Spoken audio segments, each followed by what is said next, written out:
time for another exciting episode of the Unfiltered Podcast. I know for a fact that we are super excited to be here again. But first and first, we just want to say a very big thank you to all of you for the show of love. You know, your support, always watching, commenting, and sharing our videos and links. We are here to say thank you, Mungode, Dalu, Eshe, thank you very, very much. Of course, I remain yours truly, the one and only Reshi, the radio boss baby, the makeup artist, the caterer in the making, and of course, the billionaire in the making as well. Do I have just 2.5 in my account right now? But in 10 years' time, I assure you, I am getting there. And of course, I am not alone in the studio. I am here with the dazzling king on radio, our director, our producer, the man that is always adjusting the table, moving the cameras, adjusting the lights, the baddest photographer that ever lived, Bobby Dazzler. Wow, what an introduction, man. I'm in a good mood today. Thank you for that, man. What's up, my guy? I feel over the moon like Okay, so what's good? How you doing? What's poppin'? I'm good. Everything nice, man. Everything nice. I mean, y'all loving our new set, right? Y'all can actually see the difference, right? You know that we're not in the compound of my house. We're not on the street. We are in a very beautiful and cozy studio. We are live at Matthew Tanger Studios, man. Yeah, you know what I mean? I'm telling you. My chair is on. Oh my lord. Seriously, you know what I mean? Shout out to MTV Studios. Thank you, shout out to you. For partnering with us. Yeah. For taking this show to the next level. Bobby, it means we are growing. I'm telling you. Give me a high five. Give me a high five, by the way. Yay! That's what's up, man. I mean, yeah. And trust me, there's a whole lot that is about to happen. Honestly, you're gonna be seeing the best and the who is who in the city of Just, yes. in the city of, just to the rest of the world. Say that again, brotherly. From the city of Just, you're gonna be seeing and having on this podcast the best of the best, the who is who. You know what I mean? The people who are calling the shots and all that. In the city. So just get ready, fasten your seatbelt because we're about to take you on a great ride. Let's go. Boom, boom. Alright, so honestly, there's like a whole lot to talk about. Because every day there's something new happening in Nigeria. You know, Ndaboski has come out to warn people, of course, it's not to study in Nigeria. Have you seen that video? Then there's the video trending on Twitter because he paid a visit to the president of the country, that's His Excellency Bola Ahmed Tinubu. Then there's speed dilating, then there's a flood in the country that took place in Niger, and then Ogun State. There are so many things happening. Even the athletes that lost their lives from the just concluded sports festival that took place in Ogun State. Just quite sad. They were on their way back to Kano, and that's actually, it's quite a tragedy. And then you mean there's banditry, there's inflation, there's hunger in the land. But then the federal government of Nigeria decided to issue a warning to one particular individual. He is an entrepreneur. Some of us know him on TikTok, some of us don't. He's called Sarki Mota. Of course, he sells cars in Abuja, the federal capital territory. And if you know Sarki Mota very well, the guy is very good at marketing his business. I mean, extremely good. Someone said he is, the northern version of Ola of Lagos. You know Ola of Lagos? Oh, this house is going for just 100 million. Buy anything. So you say that, see how they are calling 100 million just for me. So Sarki Mota is always saying, this my Mercedes is going for this and that, and this particular Mercedes is not for civil servants. So that was actually what made him to, trend on TikTok, and people are like, why are people always like this? Why are you saying, why are you tormenting civil servants? Because there's this particular ad, I don't know that you saw it, Bobby, where he asked the Mercedes, he said, Mercedes, can civil servants afford you? And the Mercedes answered, no, maybe till, is it 20?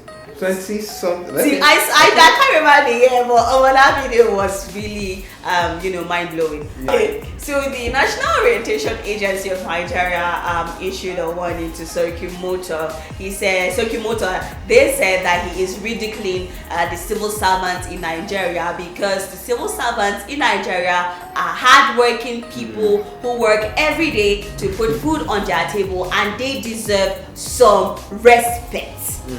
So Bobby and I are just wondering, right? We've been thinking, with everything that is going on in the country, as we earlier stated, the flood, banditry, inflation, even the new minimum wage, kidnapping, the new minimum wage, some states are still struggling to implement it. With everything that is happening, should Sarki Mota be the problem of the federal government of Nigeria right now? The National Orientation Agency, them issuing Sarki Mota a warning, was that honestly necessary? Is that what the federal government of Nigeria should be focusing on at the moment?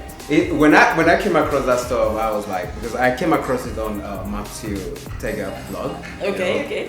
And I was like, I do not understand. Okay, first of all, there's this thing they do. They try to make it look like, okay, they are fighting for you. That's it. Like, based on they're fighting for the civil servants. Do you understand? Meanwhile, the truth of the matter is that when you look carefully into this thing, you realize that the civil servant knows that, man, see, you are not doing what you're meant to do for us. Like you talked about the implementation of the new minimum wage. Yeah, you understand, which some states are yet to an extent. And by now, it should even be talking about that 77,000 naira. By now, bro, 7K cannot even buy a bag of rice. Do you understand? And it can't. And the federal government was even trying to make it look like, we understand the plight. Bro, siren, and like that. You understand? I see so you people are aware of what is happening in the country. So I'm like, you're making it look like, they're hard workers, this and that, and yet you're not doing the needful. Because if you check what the senators are earning, monthly, you'll be amazed. They said 14M. Someone said my salary is just 14 million naira.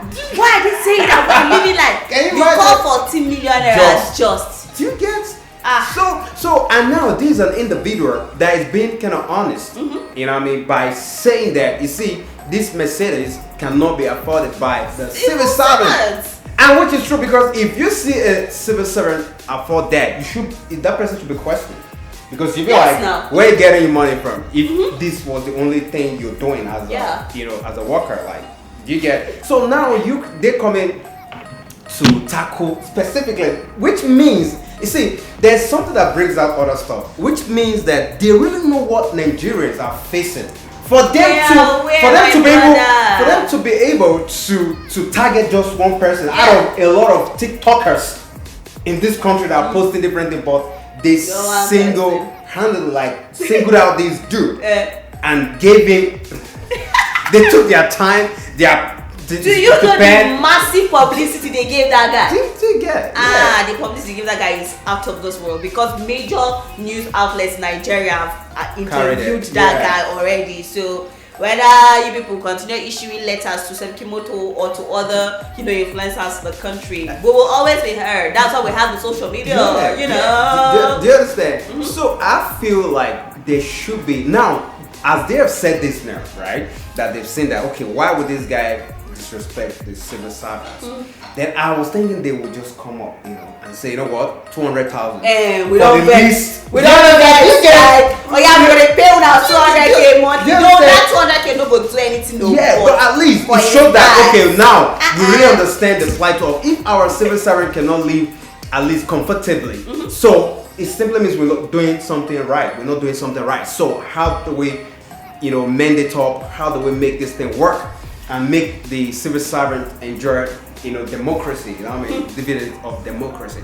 But rather they didn't do that. They just fired this dude, making him why would this guy is not about his business. It's not even, he didn't even call anybody's name other than civil servant. They said they cannot afford, and which is true. So do you know the guy said that most of his parents are actually civil servants? So whenever he's making such videos, he just taunting his parents for fun. So it's not like he meant any disrespect or anything. But Bobby, Have you seen some civil servants in this country? Have you seen some of their shoes? God, their clothes. Yeah. And the way these people look. Have you seen some civil servants?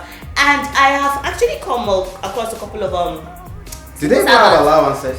I don't know, man. I don't know. But how most of them survive, bro? Yeah. They survive on loans. Yeah. Because sometimes it's not like these salaries even come in monthly. So what they do is before the salary comes, they take loans and then they use that to hold soul and body. And then when their salary comes, they offset the loan and then they go take loans again to survive. Those people, they're really giving their best, giving their all. That's the civil servant, right? Yes, now. Giving their all every day, under the rain, the sun, whatever, and because according to the way life is to an extent, is that the more you work, the more you get paid. That's the way it ought to be like. Not to Nigeria, because Bobby, I saw a video of civil servants in Kaduna State protesting. These are doctors. Doctors, people that we should hold dearly in this country. That their salary, instead they were supposed to be paid a certain amount, then they now reduced it to 135k. They are paying a doctor in 2035 135,000 naira, and you don't want them to leave the country. You want them to stay here and develop which country? 35k, and this person is supposed to family man. Yeah, he's a family man. He pays school fees for his children, of course, in his house student, because some of them can never afford to buy blocks right now. And one fun thing before we round up this segment is that you see, and now the issue of even housing, like the rent fee in the country at the moment is outrageous right now. And so, they'll tell you to pay for 2 years upfront. Do you understand? So how do you expect civil servants to do that, to pay for a house that on a normal day should be like 80k, now is like 150, is like 200,000 for just a single self-contained apartment. Not even one room and a parlor, it's just self-contained, and it's almost going to 200,000 in a city like even Jos. I don't even know the Lagos or other states, and in different states we have civil servants. And imagine somebody earning 77,000 for instance. Where is it that 77,100 person first? How do you get to pay? The rate of data right now, bro. There's a whole lot that the federal government could address at the moment. Address the rate of, for instance, the data that we talked about, the housing, fee, and what was it called again? The like, for instance, we used to watch like GoTV. Nobody is watching GoTV because subscription is something else. YouTube is now my best friend. YouTube is my best friend. So, and that's that one said still they pay because you know how much data you need. Seriously, you go buy data. Small to do not tell you have 500 MB left. Waiting to do with the data. So, dear federal government of Nigeria, we mean no disrespect, but honestly, there are a lot of things that are bothering us in this country. And Sarki Mota should be the least of our worries, the least of our concern. He's just an honest, very honest businessman. He's trying to survive like all of us here. So address the unemployment in the country. There's hunger. Address that. Housing, that one day. The medical insurance, that one day. Then look at the floor, man. So these are the things we want the federal government of Nigeria to tackle, to address. It's not Sarki Mota. Thank you very much for watching Mungode. Dalu was thank you. So thank you so much for staying tuned, and please, as usual, subscribe to our channel on YouTube, follow us on Facebook, and love, like, comment, tell us what you think about this topic, and what we can do better as well. And we really love you. Thank you so much. Share this. Tell them that Unfiltered Podcast is straight from the city of Jos to the rest of the world. Nigeria. Yes, honestly, it's a pleasure to always be here. Thank you so much. Kisses.